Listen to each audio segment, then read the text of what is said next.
Mummy बोल। 10 दिन रह गए अब तो जाने में इंडिया वापस। हाँ चली जाऊंगी। चल जाओगी? और जो इतनी लड़ाई हो रही है इधर उधर खुद कोई बात नहीं, अभी देखा नहीं। देखोगी? फ्लाइट में से बैठ के देखोगी लड़ाई? अब भाई जा तो रही, जो होगा देखे जाएगी। अच्छा, डर नहीं लग रहा? हाँ आराम से। डर कह कर लग रहा, आज भी मरना कल भी मरना, मरने से है डरना। ओ भाई अच्छा। वैसे तो आप सीधे न्यूयॉर्क से जाओगी, लेकिन फिर भी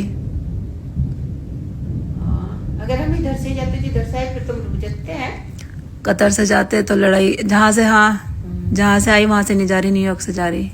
वहां से चली नहीं रही फ्लाइट? ना, वहाँ से नहीं चल रही अभी। अच्छा ना।